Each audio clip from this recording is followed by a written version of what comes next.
You're listening to the Heart Lessons podcast with me, Sarah Rieke. Real women, real stories, real faith. Hi friends, it is so good to be back here with you. I'm so excited to be recording another podcast. I took a little break when my son was born in November, and I thought I would come back around February, but that didn't happen.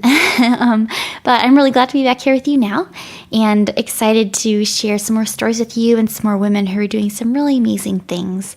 So today, my guest is an old college friend. Her name is Brittany Meng, and we chat a lot about motherhood, about her twins, about her journey with uncovering her son's special needs.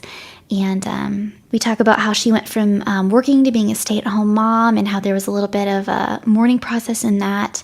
And of course, she shares her heart lesson, which has to do with asking for help and living in community, which I think is something we all need to hear. I think it's a struggle for many of us, and I know myself included. So I'm really excited for you to hear what Brittany has to say. And so here is my conversation with her. Well, welcome back, friends, to the Heart Lessons podcast. I'm so excited to be back here with you today. And my guest today is an old college friend, Brittany Meng. Hi, Brittany. Thank you so much for joining me tonight. Hi, Sarah. Thanks for having me. And I think Brittany has, she just has like a heart for motherhood and for stories. And I'm just really excited to hear what she has to say and the things that she has to share. So thanks for saying yes to being on the podcast, Brittany. And before we jump into talking about all the fun things, will you just give me a little snapshot of you and your family and where you live in the country and all those sort of things? Sure. My family lives in Virginia. We've been here for the last 14 years. My husband and I met in college here, and then we stayed. I have 4 boys. I have 9-year-old twins, Micah and Benji, and I have a 4-year-old Silas and a 2-year-old Eli. My twins have special needs. My son Benji is autistic and has learning disabilities and is ADHD, and Micah is ADHD.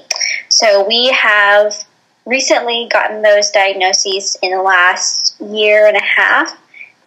So it's really turned my world upside down, but it's been good, and I'm really learning about what it means to mother beyond my expectations and to come to grips with my motherhood journey and where it's taken me. Yeah.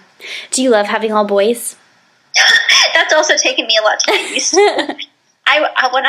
Before I had kids, when I imagined having kids, I always imagined having a daughter. So when I had all boys, I was just shocked and just amazed and just laughed. So it's been really funny. I think I'm more used to it than just maybe loving it. But I love each one of them, but having all boys, man, it is wild. So today I had to take a window to a repair shop because they broke it. So we have to get the glass replaced. So that's just par for the course here at our house. That's just a taste of every day there at the main household. Like, gotta get the window replaced. That's great. So I was thinking, what year did you get married? I think we may have gotten married the same year, but I'm not sure. Yeah, 2006. Okay, yeah. And then, so, did you get married shortly after graduation? Yes, it was like 2 weeks. Actually, no, I got married before I graduated. Okay. It was after my 3rd year. I was a senior, but I had 2 classes left. Okay. But, so it was basically after my junior year, but it was 2 weeks after school ended. We got married in May. Okay, and then we got married that July, so just a couple months after. Mm-hmm. So, yeah. And then I know, not long after you guys were married, you got a pretty big surprise. Yes, we were married for 8 months when I found out I was pregnant. So I was in my last semester of college, and I found out I was pregnant right before I had to go take a statistics test. Oh, funny. And that was crazy. And then we found out a couple, weeks later that we were having twins. So that was the biggest shock of my life. Actually, our twin anniversary just happened. It's April 16th is the day we found out we were having twins. So that was hilarious and shocking. And I broke out in hives. Oh my goodness. here on the table. The doctor's like, "Oh, you're having twins," and I'm like, "What?" Yeah. It was crazy. And Aaron wasn't with me. He was in denial that we were pregnant. And so he's like, "I'll come to the big ultrasound, but not to the first one." And then I got to tell him over the phone, "We're having twins." Ha ha ha. That's what you get for not being here. Like, "No, we're not." And I'm like, "Yes, we are." And he's like, "You're kidding me." And I'm like, "I'm not kidding." And he's like, "You're freaking kidding me." And I'm like, "I'm not kidding." And he just laughed and laughed and laughed. And so that was pretty funny. That's crazy because it makes a good story. So yeah, that's an excellent story. He's come to every single ultrasound since then, just to make sure you aren't gonna trigger. Make sure he learned his lesson. Do you feel like, I mean, was it even more shocking because you weren't even anticipating like one baby? Yes. Yeah. Well, I think that when I found out I was pregnant, I cried. And then when I found out it was twins, I just laughed. And I remember that day being very happy. But I mean, later it sunk in like, oh my gosh, this is insane. Yeah. And how are we going to afford this? And we were 23 years old. Aaron was making $9 an hour, and I didn't have a job. I was a student, and then I had to stop working when I was pregnant. I did have a job that summer, but I was making minimum wage too. So it was really crazy for a couple years, and it was very difficult. What do you think was the most shocking thing about having two babies?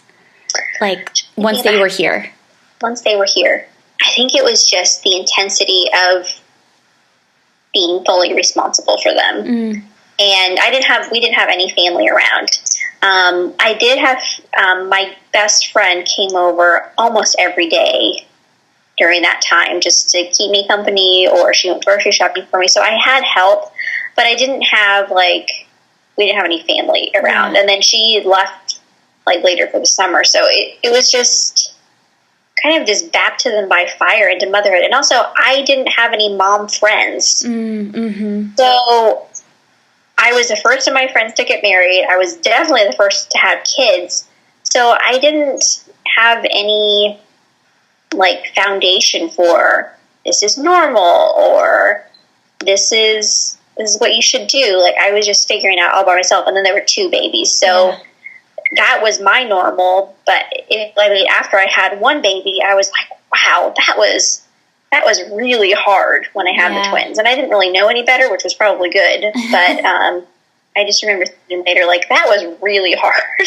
So just after I fed one, I had to feed the other one, or the diaper changes. And then, by that time, you got through the feeding and the burping and the diaper changes. It was I laid down for 45 minutes and then I had to get up and do it again. So it was intense.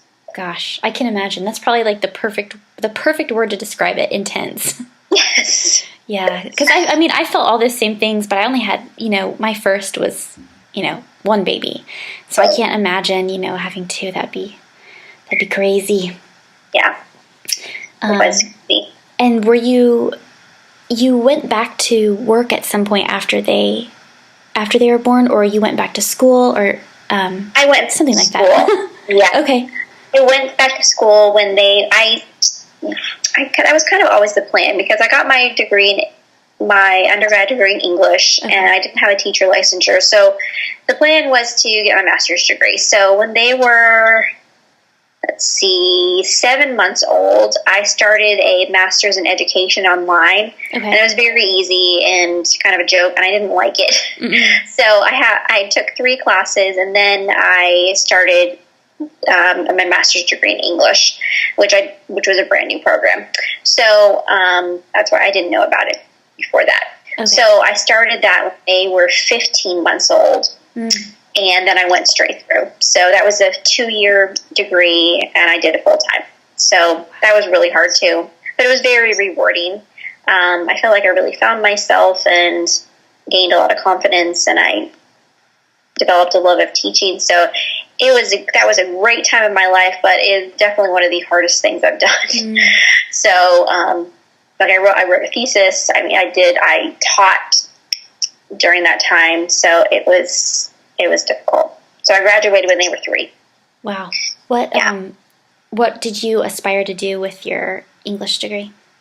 I wanted to teach. Okay. And I did. I taught at the university here, both on campus and online, for about 5 years. So as an adjunct, so part-time in varying degrees. So that's what I wanted to do. And then this past year, I stopped working after my son got his autism diagnosis. Okay. And then we started doing tons of therapy, like 4 appointments a week, and dealing with insurance issues. And I had 4 kids by that point. I had a baby, not even one. So I was really burnt out, and I needed to cut back in a major way. So I stopped working. So that's been about a year ago now. What was that like for you, since you loved your job so much? What was it like to stop? It was really hard. I mean, I remember I was praying about whether I should stop working, and I just remember God saying to me, do the thing that's going to bring you the most peace. And I know that stopping working was going to do that, because I was just stressed out all the time. And I wasn't the best version of myself. Like, I was just wrung out. It was not good. So, but it took me a long time to kind of make that jump, because it was a huge cut for us financially. We'd be going down to one income, even though I wasn't making a ton of money. It was something. Right. It was also this, I didn't realize at the time how much of my identity was wrapped up in telling people, I teach English. I am an adjunct professor, even if I have to tag adjunct in front of it. Like, I was like, I liked the raised eyebrows. I liked I thought I was like, I'm something special, but it's going to be just a stay-at-home mom. So I kind of balked at that for a long time. And then I just knew that I had to take that step. Like, it was the right decision. It was, ultimately, I wanted to do it because I wanted to be better for myself. I wanted to be better for my kids, for my husband. And I knew I needed to take that step of faith too. So it was I was teaching just online at that point. So I stopped after the first term. So I did the first 8 weeks, and then I quit. So, and at first it was a big relief, like, I don't have that on my plate anymore. But it's really been a very long mourning process for me, and a very difficult emotional roller coaster, and trying to process, okay, what does it mean for my future? Like, this is something I tried for, this is something I wanted, but now I don't have it anymore, and I don't know if I'm going to get it back in the future. I may, but my husband just joined the Air Force, so we're going to be moving. I said yes to his career. This is a huge life change for us. So right now, pursuing another teaching position or even pursuing my doctorate isn't something that I can really do right now. Yeah. So being in that waiting place, or being in that place where I'm like, this is what I want, but I can't pursue it yet, and coming to grips with that, and gaining peace in that waiting place has been a journey for sure. Yeah. I like how you said it's been a long mourning process, because I think like after, you lose a job, whether, willingly or unwillingly, I think there's so many things in life that we actually have to take time to like grieve that it's over. And I think people don't realize, they'll start feeling out of sorts, and you're like, well, it's because you lost something, you lost a dream, or, we think of grieving as like, losing a person, but I think we grieve the loss of things often, and I think we need to let ourselves have space to do that too. I definitely agree. Yeah. I even think that, I don't know, there's been so many instances, or even when my son was diagnosed with autism, like I had to grieve the loss of what I thought motherhood was going to look like for me. Yeah. And what I thought the future would look like for him. So that was a grieving process for me as well. Because when you do get that diagnosis, you're like, okay, like, we finally have answers, but they're not really the answers I thought I wanted, even though now I'm like, this is who he is. I really come full circle on his diagnosis, but at the time, it was very difficult. Yeah, will you talk about that a little bit? Like how, maybe what were the first signs? Like how did this whole process start of like thinking, I think he might need, or might have some special needs? Yeah. Well, this is a long story, but I'll try to make it concise. I wondered if there was something going on, even when he was little, like 3. But my twins were premature, and so we had them like every year or I can't remember how many times we went, but there was a premature clinic for premature babies that we went to, and they monitored their development. So they said that they were a little behind, but they were like, okay, well, they're boys, and they were twins, and blah, blah, blah, blah, blah. They're going to be okay. So, and I did a lot of, what they look at is fine motor skills, gross motor skills, communication, and the communication was a big one because they really, both of them weren't talking as well as they should, but they knew a lot of sign language. So the lady who was doing the assessment said, well, they know so much sign language, like they're doing great. That's communication, and it is, but they really struggled. They did struggle to communicate. Okay.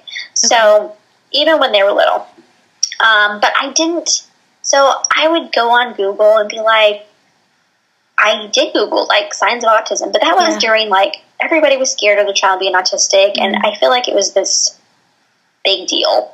And I look back then, like it was so long ago. My child was 9 years old, but 9 years ago, everybody was like, "Okay, you got to be careful around their second birthday." Blah blah blah blah. So, so I Googled symptoms of autism, and his symptoms like didn't match these lists that I saw online, and now I know autism can't be diagnosed from a list. You think, okay, well, he doesn't have that, but autism is a spectrum, and it's broad, and every child is different. Every person who is autistic is different. So I kind of ignored like my gut and those feelings that something might be off. And then he went to preschool, and I thought, okay, if something's really wrong or something's really up with him, the preschool teacher will say something. So I was like passing the buck to these educators that I thought were experts, and I was relying on them to tell me what I really already sensed with my child. I was waiting for them to confirm that. And they didn't say anything, so I thought, okay, well, he's fine. He's doing okay. It's all right, and he'll grow out of it. So I just kept waiting like for him to get older. So he went to pre-K, then he went to kindergarten, and he had such good teachers, like at our public school. They were so good, and they said things like, okay, well, he's got some fine motor deficits, and we've had to work through some emotional challenges, but especially one of his teachers she just connected with him so well in kindergarten. And so I just think that was both a gift, but next year it was kind of a curse because in first grade, he had a first-year teacher. Okay. And she was just baffled by him. Like, kindergarten, first grade is a big step out from kindergarten. Like, they expect them to start learning to read. And, like, it was just not coming for him. And this is where, that summer before first grade, I was doing some academic things to keep the boys on track. And we just noticed Benji was struggling with even recognizing letters, even though we always did ABC stuff when we watched Leapfrog DVDs, and like it was just always I had to work with them. Like it was not natural for them just to pick up the alphabet. So especially for Benji, and he was having like number reversals and letter reversals. Like he would say 54 instead of 45, or he would say 19 instead of 91. But it wasn't always consistent. So we thought, okay, maybe he has dyslexia.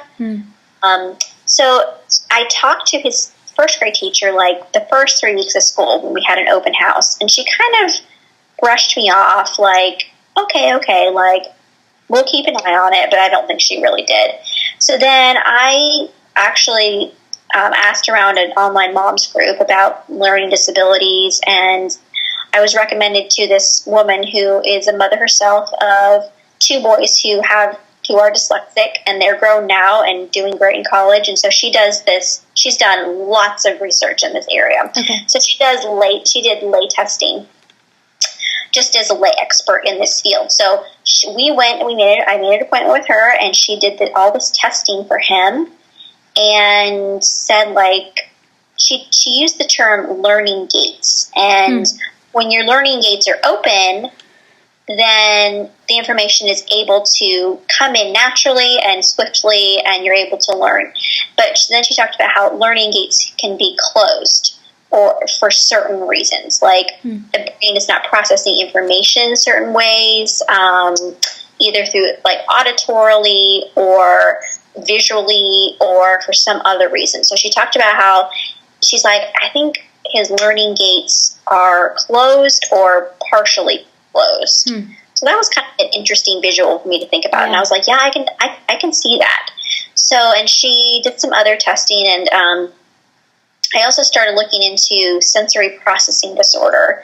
And I heard about that, first of all, from another blog I read, Modern Mrs. Darcy. And she had written a blog post about a book called The Out of Sync Child. So when I read her review of that book, I was like, wow, it sounds like Benji. Like, maybe he has sensory processing disorder. So I got that book, and I read that book, and I'm like, wow, this is totally him. He has sensory processing disorder. So I started, like, all these pieces started kind of coming in. So I had this sensory thing, I had this learning disabilities thing, and then I armed myself with this information, and I went to his teacher. So this is about January by this point, and I just had a baby. So in December. So I had that going on too. But I really needed, so his teacher called me in, and she wanted to have a conversation, and she said Benji was not doing well. And we had been having these conversations throughout the semester, like he was struggling, or he was a little behind, he was getting extra help. So they were putting all these measures in place to help him succeed. But in that January meeting, she said, if we don't see improvement by a certain point in the semester, we're going to have to talk about retention. Okay. And I was like, what is retention? I didn't say that out loud, but I was thinking, are they going to hold him back? Like, is he going to fail first grade? And so that like shocked me. And then I was thinking, well, what about Micah? Like, he has a twin. Like, what does that mean for my twins and their relationship? And they were not in the same class. Like, that's a whole other story, but it's a good thing. So, in that meeting, I formally requested special education testing. So it's a whole process. But I wrote a letter, and in Virginia, where we live, if you write a letter and request testing, they are legally obligated to look into your request for special education testing. So they have to look at it. They have to get back to you in X amount of time, like 3 days or 5 days or something like that. So they have to determine whether they're going to do a yes or no. So they said, yes, we are going to test him. And then you start the process. So from that time, it was like a 9-month process. Or a 6 month, I don't know. It was something long. Crazy long. Yeah, pretty long. It was very stressful. Like, they did all these tests, and he had to meet with a psychologist. He had to do multiple reading and math tests. He had to meet with a speech therapist, occupational therapist. We had to meet with a social worker to get like a family history. Like, this was intense. We were like, oh my gosh, like, do we really want to do this? Like, we have to meet with a social worker. Like, that's crazy. Yeah. That feels very invasive. Yeah. And it really, anticipating that meeting was worse than the actual meeting. Like, it wasn't bad at all. But we were like, I don't even know. Do I really want to go down this path? And then I thought, I do. Like, I need some answers. Like, something's going on with my child. Like, I need to find out what's going on. Right. And so we went through the whole process, and it was like, by the end, we had they call it a child study committee. So there were like 10 people on this committee, therapists and representatives from like each class in the school, the vice principal, his teacher, and then me and my husband. So it's like going through a child study is a very intense process, and it's very difficult to do it in first grade. Like, they usually don't test for learning disabilities in first grade. So, but the end of the story came, and his test results showed that he did have learning disabilities. Okay. So it's defined as, they call it a specific learning disability, and it's a language processing learning disability. So, but which aligned with what I had learned about the sensory processing disorder. And so he has auditory processing disorder. So what he hears fine. Like, his hearing works well, but his brain doesn't translate what the words necessarily into something that's coherent. So he doesn't always understand what people are saying. And so so he has to process what the person's saying, and then he has to try to understand what they're saying, and then he has to form his own ideas to answer. And sometimes by the time he does that, he forgets what the actual person said. Okay. So it's a very long process that can be very frustrating. If you can imagine that communication. Yeah. So anyway, through all of this, I'm doing more research, I'm reading more things, I'm learning more about autism, and the special education teacher who was on the committee with us, we got to be good friends with her. And so by the end of the child study, when we found he did have learning disabilities, I was like, do you think he's on the spectrum? And she's like, yeah, I think he is. I'm like, yeah, I think so too. So I just I was like, maybe he is. I didn't want him to be. I don't know. I was really afraid of that for some reason. But I was like, I think I need to pursue this. So I tried to make an appointment, and here it was a 6-month wait to get an appointment with a specialist. And so I was like, okay, I'm just going to have to wait. So I made this appointment. I made the appointment in June, and we didn't have the day until January. Oh, goodness. So that was crazy. And then through a process of conversations with another friend whose son had gone through this other clinic, was called the Autism Center. She's like, call them. I got in right away. And so I called probably in September, and I was able to get in within 2 weeks. Oh, wow. That's great. Yeah. So then we had more testing. It probably took another month of more testing and meetings at this time. So at the end of October, he officially got his ASD diagnosis, so autism spectrum disorder. So they said he was moderately autistic and ADHD, and he has learning disabilities. So all this happened like in 2015. Okay. So fairly recently. Fairly recently. It was about a year and a half ago. Okay. But it was a long process from start to finish.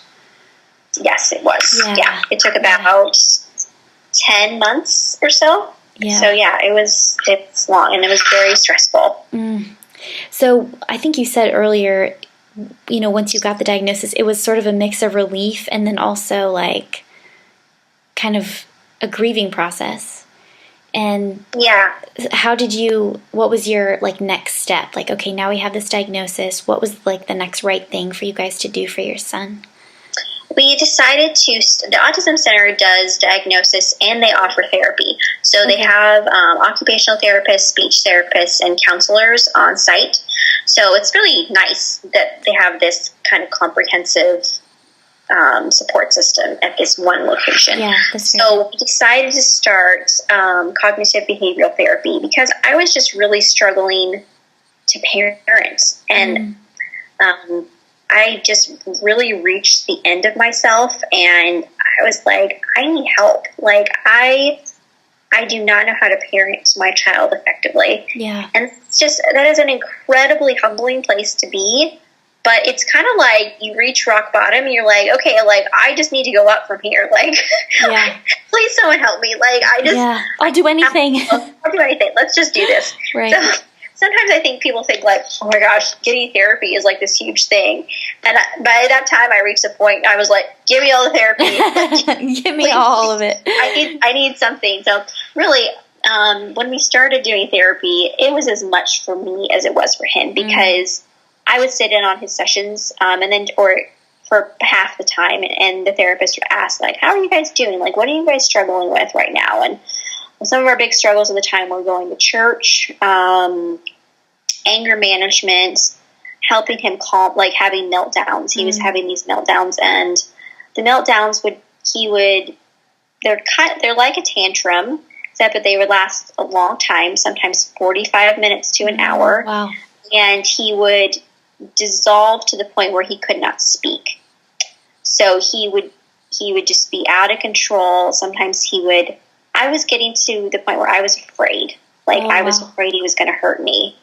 And sometimes he did hurt me. He would kick me or push me or punch me. And that scared me. Like, I was like, he's only 8 years old at this time. And I was like, what's going to happen when he gets older? Like, this is like really scared me. Yeah. And so I'm like, I need some tools. We need to work on like calming down techniques, like anger management or anxiety management, those types of things. So we worked on those things, and they did. And we also started occupational therapy, where they worked on fine motor skills, gross motor skills, focus and attentions. And they played a lot of games, which honestly, I had never been successful playing games with either of my twins. Oh, wow. It's been like a source of, and I am like, we are able to play games now, but when they were little and you're like, let's play Candyland, like it was like the worst thing ever. Like they throw in the cards, like all the little pieces would end up wrestling each other, and the board got just torn up, and I just ended up throwing everything away. Like every game I bought for them ended up in the trash, like Hi Ho Cheerio, and I made these like beautiful memory cards for them because I was super crafty back then. I'm like, I'm going to be that mom. And they just like, everything I made for them, they trashed like within minutes. And I'm like, okay, like I just had to let it go. Like, yeah. But it was, it was disheartening. But at the same time, like I didn't know, like, why can't you focus? Or, like, right. Nothing kept their focus. All they wanted to do was wrestle. Literally, like, when I say all they did was wrestle, like, that is all they did. If we were not, like, at a park or out, like, indoor playground, like, they just wrestled. They were wrestling. All day. Wow. Yes. So it was crazy. So, anyway, that was also a sensory issue that I did not realize, and it's also a ADHD issue that I did not realize at the time. I was just like, these boys, all they do is wrestle. So, but anyway, occupational therapy, they played a lot of games, which really is wonderful because it helps you with focus, it helps you with memory, it helps you with learning rules to new situations, it helps with back and forth between two players, it helps with disappointment when you lose or when somebody, takes your spot, or it helps you win graciously, like you learn not to brag or gloat. So there's so many things that playing games can teach you. So I was kind of amazed that he learned, he got to play all these games, and it's fun for me to watch. So, and do all kinds of really cool things in occupational therapy. He also did some speech therapy, not too many sessions. I wish we could have done more, but there was some insurance issues that were really messed up. So we had to stop for a little while before we got those worked out. We did therapy for about 9 months or so, and then he's not doing any therapy at the moment. He's doing really well right now. Like, that's good. I got some really great tools to try in the counseling. I got some tools to help myself. The occupational therapy, he really made great improvements in just his sensory issues, his fine motor skills, kind of regulating himself when he needs to take a break, like learning about his body, what his body needs. And he also, at school, he receives speech therapy and occupational therapy for handwriting. So, and he's doing great in school now, too. So he actually made, for the first semester of the spring semester, first quarter of the spring semester, he made honor roll. Oh, good. And I didn't finish the first grade story. He did fail first grade. So then we made the decision to promote him because he did have the IEP in place, the individual education plan, after we discovered his learning disabilities. So we thought, okay, once he has these accommodations, that he's going to thrive. And he has. Like in second grade, he did well. Third grade, even better. So he still struggles. It's not like he doesn't need these accommodations. He really does. Yeah. But I'm so glad they're there. Our school system is awesome. His teachers are great. So I'm really thankful for how far we've come. That's so good. What would you say to a mom who is in the place you were, a couple of years ago, just saying, I think there's something not right. What do I do about it? What would you tell her? I would tell her, trust your gut. Mm-hmm. Like, you are his mother, you are her mother. If you think something is not right or something is off, like, you need to trust your God-given intuition, because more than likely you're right. Mm. So I think the first step is kind of saying it out loud. Like, so tell a friend, like, say it out loud. Like, don't just Google on the computer. Like, I feel like that can be just this quicksand where you just get sucked in and you're like, I don't know what to do. I don't know what to do next. So I think saying it out loud, I think, can sometimes give you bravery, like even saying it to your spouse. But then talk to your pediatrician. That's always the first line of getting answers.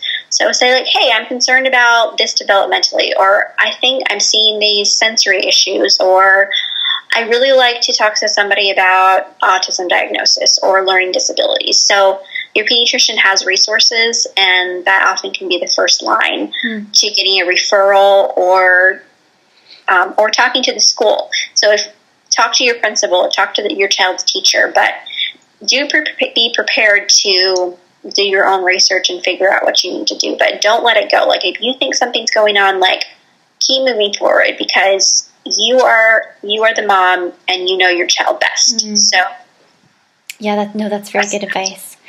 Well, I think out of your experiences as a mother with twins and just having boys and these special needs, I think that you have like a passion for moms and for reaching mothers where they are and encouraging them. And so I know out of that passion, you just launched a blog last fall. Will you tell us a little bit about that? Yes, it's called Mothering Beyond Expectations, because I feel like that is my motherhood journey, is mothering beyond my expectations. Like, my motherhood really has not looked anything like I thought it would. And part with that has come a lot of grief, but I think it's opened my eyes to just this whole new world of, everything I've just said, like, I didn't expect.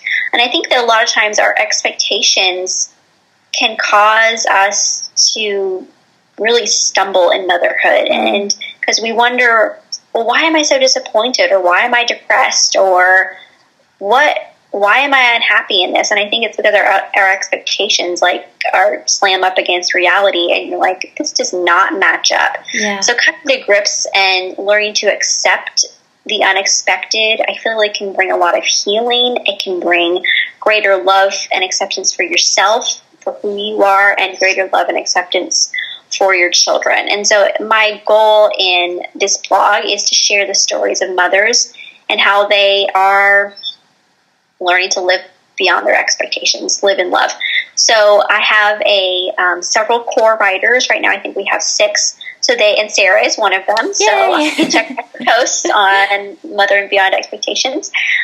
So the core writers write once a month regularly, and then I have guest writers that I accept post from. So I post 3 times a week.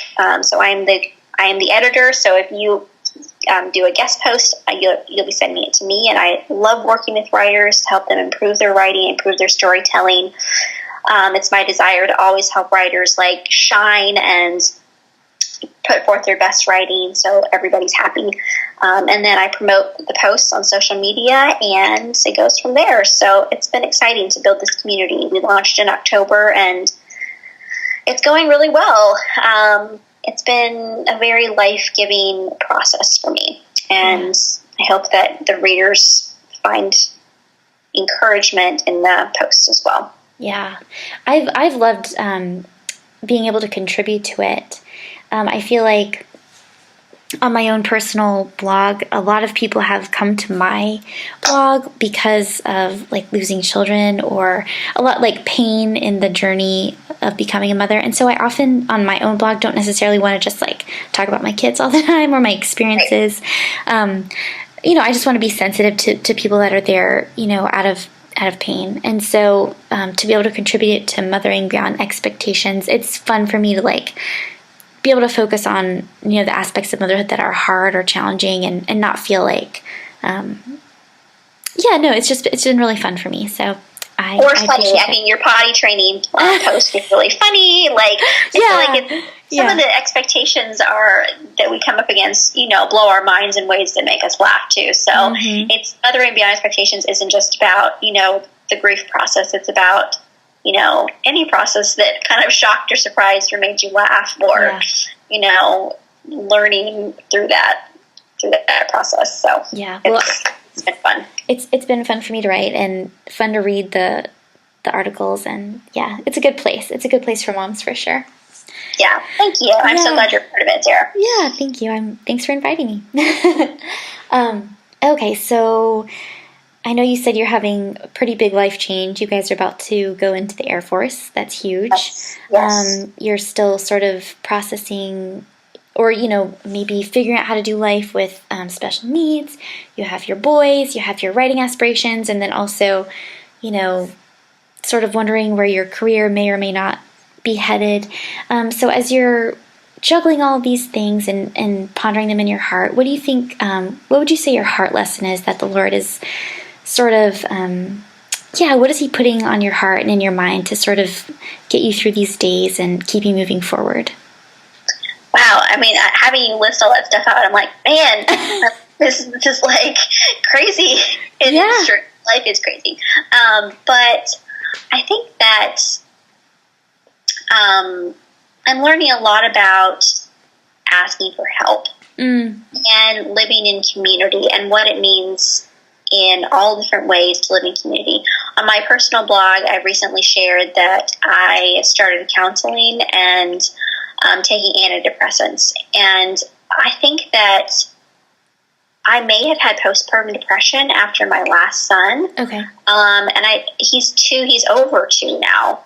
But postpartum depression can last or can crop up even years after you have your last baby. And with he was never a good sleeper. I went for about 4 years without sleeping through the night. So my body was just worn out. Then we had the whole child study and autism diagnosis. Then I quit my job. I mean, I've had all these things happen that have been major stresses. Yeah. And so it just really took a toll on me. And so I think coming to the point where I'm like, I need help and I remember praying, should I start counseling? Is this something that I should do? And I just felt the Holy Spirit saying to me, I think you should try this. And it was just this gentle nudge, I think you should try this. And I was like, okay, I'm going to. And I'm not going to be afraid of that stigma. I'm going to say, something needs to change in my life for the better. And it has. I am in a much better place than I was 5 weeks ago, 6 weeks ago when I started this medication. My serotonin in my brain was drained out of my body. I needed that back. And the medication has really helped me. I have so much more energy. I have a more positive outlook. I'm not just exhausted in the evening or yelling at my kids. I mean, I still yell at my kids, but I'm not angry all the time. And I feel like that's the place I was. I was just angry about my life or just in general. I was just irritated. And I'm like, this is not who I want to be. And I was really afraid that this is the person I was becoming. And I remember thinking I am never going to feel rested again. And today I did a ton of stuff today. I could list my to-do list, but I'm not going to.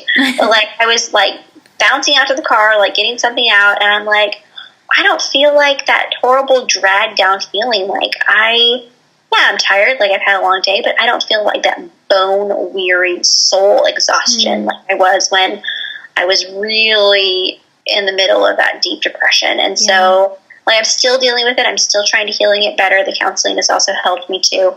But that was huge for me to be I really need to take care of myself, and I really need to ask for help, from professionals, from friends. My husband just left a week ago for 2 months, and this week I've just been blessed by so many people, And I've had to ask for help too. I had to ask for help on the house because we were trying to get ready to sell it. And just learning that humbleness of asking for help is a blessing. Like it allows other people to feel the blessing of helping, but it also helps me to realize, like, I don't have to do it all by myself. Like, I don't have to be like Superwoman, or like I can still be a strong woman even if I'm dependent on other people. Yeah.